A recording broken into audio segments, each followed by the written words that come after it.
চাপের মুখে বার্বাডোজের কেনসিংটন ওভালে অসাধারণ ক্যাচ ধরেছেন সূর্যকুমার যাদব।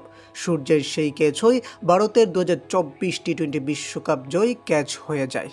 এমন ক্যাচকে অনেকেই সামাজিক যোগাযোগ মাধ্যমে কপিল দেবের 1983 বিশ্বকাপ ফাইনালের ক্যাচের সঙ্গে তুলনা করতে থাকেন। শিরোপা জিততে দক্ষিণ আফ্রিকার শেষ ওভারে দরকার ছিল 16 রান। ওভারের প্রথম বলে হার্দিক পান্ডিয়াকে উড়িয়ে মারেন ডেভিড মিলার। লং ওভার সীমানার ধারে পা আগে পড়ে দিয়ে ক্যাচ ধরেছেন সূর্য।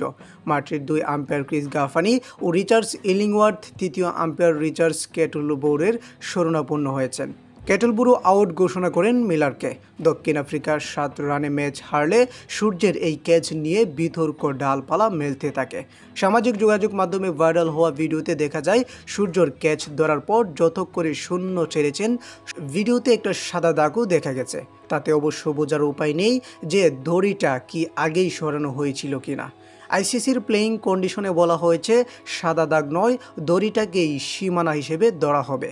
প্লেয়িং কন্ডিশনে 19.3 ধারায় বলা হয়েছে সীমানা বোঝাতে শক্ত কোনো কিছু যদি কোনো কারণে সরে যায় তখন সেটাকে আসল সীমানা বলে ধরে নেওয়া হবে। 19.3.2-তে বলা হয়েছে এমনটা হলে আবার যদি খেলা শুরু হয় তাহলে সেই বলটা ডেড বলে বিবেচিত হবে। যদি কোনো কারণে বলটা চক্কা বা ডেড ঘোষণা করা হতো তাহলে হয়তো দক্ষিণ আফ্রিকা জিততে পারত। সামাজিক যোগাযোগ মাধ্যমে ভক্ত সমর্থকদের হতাশা প্রকাশ করতে দেখা গেছে। কেউ একজন লিখেছেন, এটা আরও এক নজর দেখা উচিত ছিল, সীমানার দড়ি কিছুটা হলেও তো নড়েছে। কেউ তো সরাসরি ভারতীয় ক্রিকেট বোর্ড নিয়েই কটাক্ষ করেছেন। খুবই কঠিন ফল এটা। ভারতীয় ক্রিকেট বোর্ড দারুণ এক বিশ্বকাপ আয়োজন করেছে। এবারে টি-20 বিশ্বকাপের আগ পর্যন্ত ওয়ানডে টি-20 মিলে বিশ্বকাপে 7 বার সেমিফাইনালে আটকে গিয়েছিল দক্ষিণ আফ্রিকা।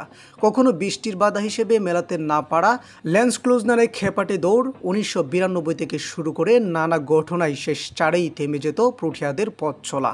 সেই দক্ষিণ আফ্রিকা অষ্টমবারের চেষ্টায় এবার সেমির ফাড়া কাটিয়েছে। গ্রুপ পর্ব সুপার 8-এ একের পর এক ম্যাচ জেতা দক্ষিণ আফ্রিকা ধরা খেল ফাইনালে এসেই। অন্যদিকে ভারত 11 বছর পর আইসিসির ইভেন্টের শিরোপা খরা কাটিয়েছে।